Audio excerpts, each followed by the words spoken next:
A Rússia simplesmente não consegue realizar um ataque mecanizado agora. Ela tem tentado. Após um verão tentando infiltrar pequenos grupos de tropas na estratégica cidade logística de Pokrovsk, a Rússia retomou seu padrão e tenta atacar as defesas ucranianas com blindados. Mas a Ucrânia sempre percebe antes. O resultado são mais tanques e blindados russos queimados no campo de batalha. Foi isso que ocorreu em Dobropilha em 16 de outubro. A Ucrânia preparou a armadilha perfeita. Um batalhão russo entrou em um inferno sem saída. A United 24 Media informa que os militares russos acabaram de tentar, sem sucesso, lançar um ataque mecanizado na região de Dobropilha. O ataque foi planejado para tomar o pequeno povoado de Chikova, que tem sido alvo de Putin durante grande parte de outubro. Esse último ataque mecanizado ocorreu após a Rússia finalmente usar tanques de batalha T-90M que estavam armazenados. Só para ver esses tanques serem destruídos em um instante. Confira nosso vídeo se quiser saber mais sobre esse ataque fracassado. Desta vez, a Rússia achou que iria aprender com seus erros.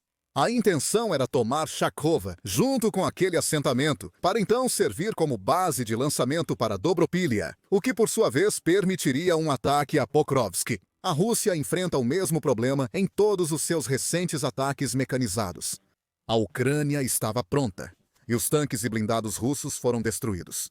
A notícia do fracassado ataque russo vem da Guarda Nacional Azov, enviada pela Ucrânia a Pokrovsk, em agosto, para conter avanços das forças de ocupação russas. Desde agosto, Azov atua para retomar territórios e proteger assentamentos que Putin tenta conquistar. Em 16 de outubro, a Guarda Nacional Azov teve novo sucesso e relatou o ocorrido no Telegram.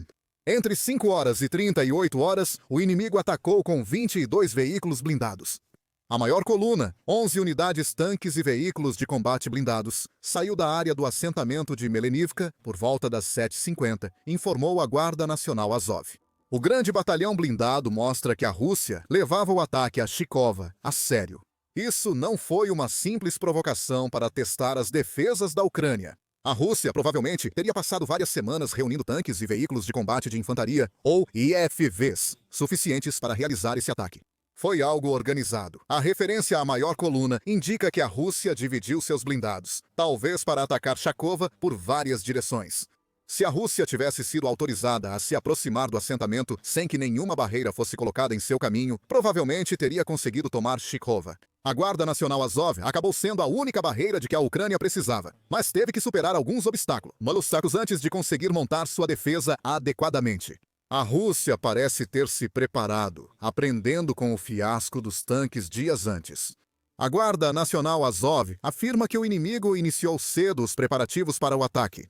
O inimigo instalou postos de observação para detectar e destruir drones ucranianos, dificultando a mineração das rotas avançadas.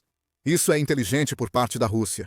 Uma das principais defesas da Ucrânia, na região de Pokrovsk, tem sido instalar drones que patrulham estradas e quaisquer outros possíveis pontos de incursão que a Rússia possa usar para lançar seus ataques. Desta vez, a Rússia estava preparada para o ataque de 16 de outubro. Ela enviou unidades para descobrir onde esses drones estavam operando, em vez de simplesmente mandar soldados para serem destruídos por esses drones como forma de reconhecimento. A Rússia também tentou mudar a maneira como conduz seus ataques mecanizados. Antes, a Guarda Nacional Azov afirmava que a Rússia atacava de posições profundas em suas próprias linhas, o que gerava um problema claro. Percorrer distâncias maiores deixava esses ataques mais expostos a drones e minas ucranianos. O tempo não favoreceria as forças russas, pois a Ucrânia poderia usar esse período para prejudicar a Rússia antes dos ataques. Desta vez, a Rússia planejou usar o dia 15 de outubro para avançar lentamente suas unidades mecanizadas até os arredores de Chikova, utilizando árvores e áreas florestadas para se proteger dos olhos sempre presentes dos drones ucranianos nos céus. Novamente, é uma estratégia inteligente, pelo menos quando comparada a outros ataques da Rússia. O plano era que a Rússia encurtasse a distância sem avisar a Ucrânia e atacasse imediatamente. A estratégia da Rússia falhou, pois a Guarda Nacional Azov percebeu a tempo, evitando que precisassem se deslocar. A manobra falhou. 2 veículos blindados foram detectados e destruídos por artilharia e drones First Person View das forças de sistemas não tripulados antes de tentarem se esconder na floresta, segundo a Guarda Nacional Azov. Os drones First Person View foram a primeira defesa da Ucrânia, pois em 16 de outubro o país deixou de atacar unidades russas, chegando para eliminá-las totalmente. A Guarda Nacional Azov afirma que uma combinação de minas eficazes, provavelmente colocadas nas rotas que a Ucrânia previu que a Rússia tentaria usar após detectar os blindados, e equipamentos de engenharia avançados posicionados nos lugares certos, pararam o ataque russo imediatamente. Aqui, a artilharia ucraniana deve ter agido, enquanto drones First Person View destruíam blindados russos. A artilharia ucraniana atacou posições inimigas para impedir a aproximação de tanques e VBCIs russos de Chikova. A Rússia tentou usar as florestas ucranianas para esconder seu avanço. Essas florestas viraram armadilha para a Ucrânia, e a Rússia pagou caro por isso. Após os contra-ataques da Ucrânia, 9 tanques e VIFs russos foram destruídos e 4 danificados. E isso geralmente significa que eles serão retirados de operação mais cedo ou mais tarde. As forças russas costumam abandonar veículos ao menor sinal de problema. Eles faziam isso já em 1º de março de 2022 e continuam fazendo desde então. É mais sensato sair de um veículo danificado e buscar abrigo do que ficar dentro dele. Você preferiria ser um alvo grande e parado enquanto drones ucranianos te caçam? Ou preferiria fugir a pé, virando um alvo menor? Essa é a decisão dos soldados russos quando seus blindados são atingidos. Na maioria das vezes, fugir a pé resulta na captura do blindado danificado pela Ucrânia. A Rússia queria conquistar mais do que Chakova em 16 de outubro. Outro assentamento, Volodymyrivka, também foi alvo da Rússia, com a Guarda Nacional Azov coordenando o contra-ataque para defender o local. Na verdade, é da direção desse segundo assentamento que obtemos nossa prova do que aconteceu. A Guarda Nacional Azov e as unidades ucranianas, junto com as quais ela está atuando, conseguiram realizar isso em 16 de outubro. Essa prova é do canal The Sun no YouTube, que publicou imagens do contra-ataque ucraniano. Diz que a 82, a Brigada de Assalto Aéreo, teve um papel importante tanto em armar quanto em fechar a armadilha para as forças russas, com a maior parte das imagens provavelmente vindo de drones First Person View e de reconhecimento que a brigada levou para o campo de batalha. As imagens mostram tanques e VBCIs russos tentando se aproximar. Logo no início, vemos a visão capturada por um dos drones First Person View da Ucrânia, enquanto ele segue um veículo blindado russo. Após alguns segundos, o drone desvia à esquerda e ataca, atingindo diretamente as esteiras do veículo. Grande parte das imagens segue um padrão semelhante. Um drone coloca um dos tanques ou veículos de combate de infantaria da Rússia na mira. Em segundos após identificar a ameaça, o drone acelera e acerta um golpe direto. Esses drones First Person View fazem ataques kamikaze. Então as imagens param quando atingem o alvo. A Rússia pode tentar usar esse fato para afirmar que a Ucrânia não foi tão eficaz quanto foi em 16 de outubro. A Guarda Nacional Azov e seus compatriotas estão mais do que cientes desse fato. E é por isso que eles tinham drones de reconhecimento circulando ao redor dos blindados russos para capturar mais imagens de tudo o que aconteceu. Destroços em chamas aparecem nas estradas e linhas de árvores da Ucrânia. A mensagem para Putin é clara. É isso que ocorre com blindados russos em Dobropilha. Mande mais, se tiver coragem. Se a Rússia vai fazer isso ou não, ainda não se sabe. As chances são de que mais ataques mecanizados vão acontecer. Devido ao desespero de Putin em tomar Pokrovsk, a Rússia vê Dobropilha como caminho para essa cidade. O que a Ucrânia alcançou em 16 de outubro provavelmente indica o que virá em Chikova e Volodymyrivka. A Rússia tentou atacar Chikova 2 vezes em uma semana, mas não chegou perto do assentamento. Isso nos leva ao que o ataque bem-sucedido da Ucrânia contra as forças mecanizadas russas significa para o futuro de Dobropilha e para a guerra em geral.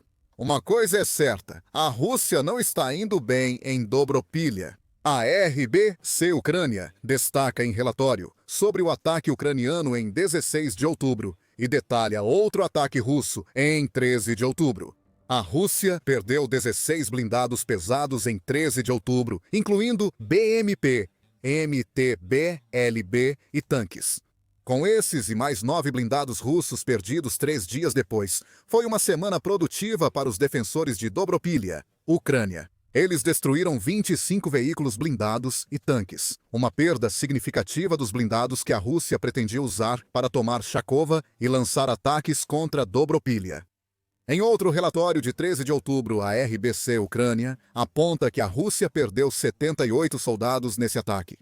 Não sabemos quantos soldados do país foram mortos em 16 de outubro. A Guarda Nacional Azov não divulgou a informação, pois ainda contabiliza quantas tropas russas fugiram e quantas morreram em seus blindados. Apesar disso, as 78 baixas do ataque de 13 de outubro já mostram um custo alto e indicam que a campanha em Dobropilha está prejudicando a Rússia em efetivos. O presidente ucraniano, Volodymyr Zelensky, comentou em vídeo no Facebook sobre o fracasso russo em Dobropilha e os acontecimentos na região.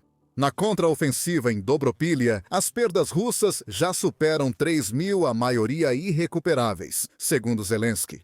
Esta era a área onde os russos pretendiam alcançar um dos principais avanços na linha de frente, mas nossas forças estão neutralizando-os. Há pontos importantes. A Rússia já tentava tomar Dobropilha, muito antes do fracasso, em 16 de outubro. Perder 3.000 soldados por uma cidade pequena já é embaraçoso. Ainda mais porque a Rússia nem chegou perto de Dobropilha. Isso também mostra o quanto Putin se importa pouco com os soldados enviados para esse tipo de ataque. A Rússia, ao menos, tentou evitar lançar um ataque frontal em 16 de outubro, embora isso tenha falhado. Em outros ataques, as forças russas avançaram diretamente contra as defesas ucranianas, facilitando as baixas russas para a Ucrânia. Em segundo lugar, Zelensky menciona que a maioria das 3.000 baixas foi irrecuperável.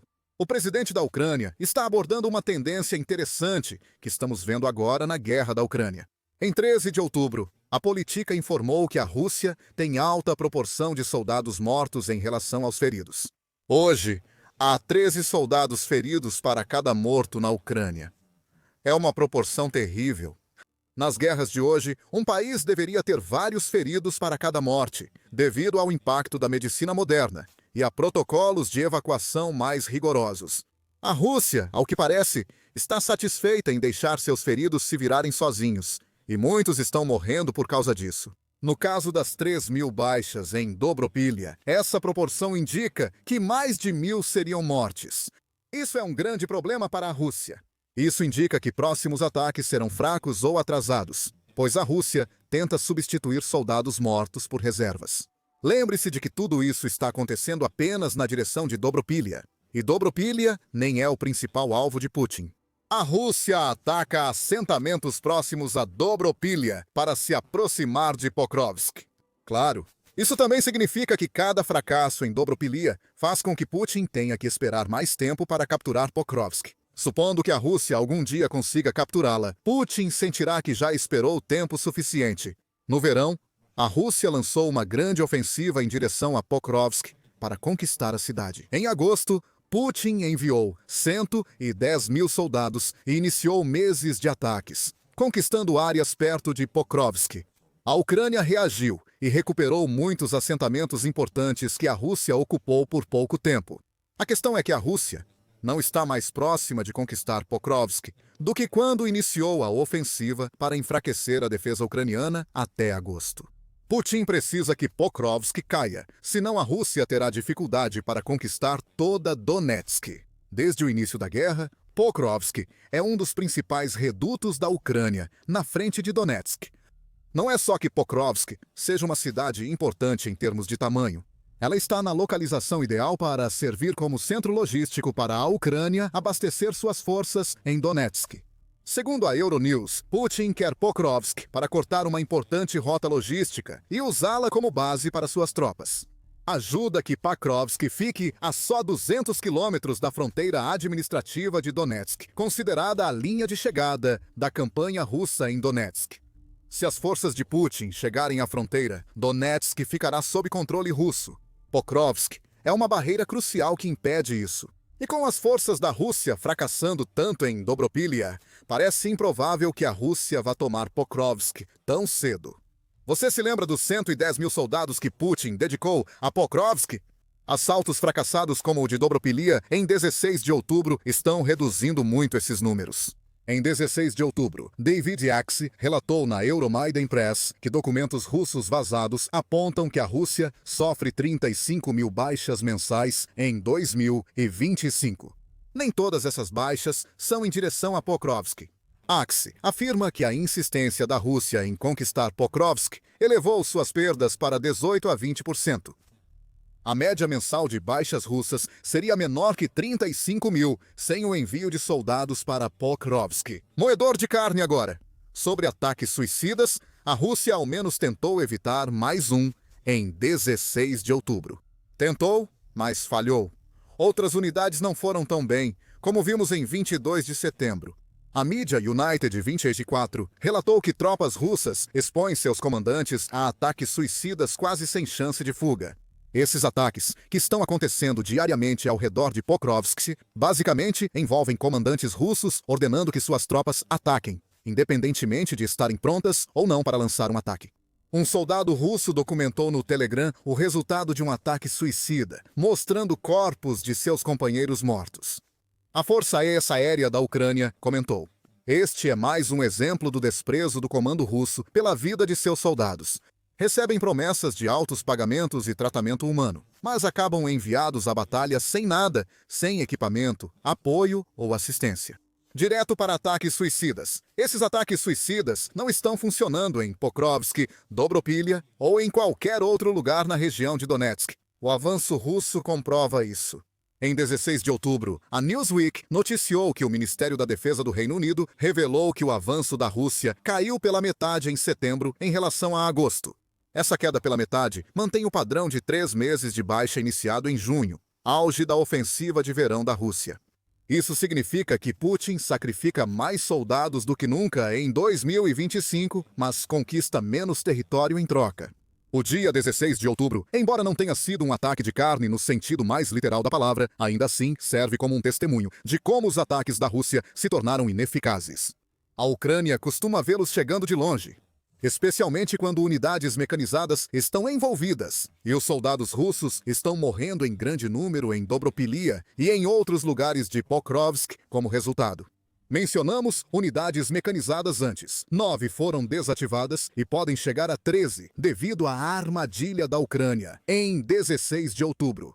A Rússia não vai querer ver isso, porque já está tendo muita dificuldade para lançar esse tipo de ataque. Depois de quase 4 anos de uma guerra de atrito que consumiu seus estoques de tanques e veículos blindados. O Ministério das Finanças da Ucrânia informa que entre o início da invasão de Putin e 16 de outubro, a Rússia perdeu 11.261 tanques e 23.384 veículos blindados, totalizando 34.645 unidades. A Rússia está ficando sem unidades mecanizadas para ataques como o de Dobropilia. Esse tipo de ofensiva precisa funcionar para eles. Quando seus tanques e veículos são destruídos antes mesmo de terem a chance de atacar, isso só piora ainda mais um problema que já é grave. Em fevereiro, o Instituto Internacional de Estudos Estratégicos afirmou que a Rússia poderia ficar sem tanques até 2026, segundo a Newsweek. Falhas como a de 16 de outubro dificultam a solução desse problema, evidenciando a situação crítica dos blindados russos. Em 7 de outubro, a United 24 Media relatou que imagens de satélite mostraram que a Rússia reduziu seu estoque de tanques utilizáveis de 7.342 para 92. Ela tem vários tanques em diferentes estados de deterioração, muitos usados só como fonte de peças para outros menos danificados. Se essas tendências continuarem, 2026 será difícil para os ataques terrestres russos. Mesmo com blindados disponíveis, a Ucrânia mostrou em 16 de outubro estar totalmente preparada para enfrentá-los. Não que ela precise fazer isso por muito mais tempo. Além dos problemas que acabamos de compartilhar com você, a situação dos blindados da Rússia ficou tão desesperadora que estão sendo enviados tanques e veículos apodrecidos da era soviética para a Ucrânia. Por quê? Porque a Ucrânia destruiu todo o resto. Confira nosso vídeo e inscreva-se no The Military Show para mais informações sobre Dobropilia e Pokrovsk. Obrigado por assistir.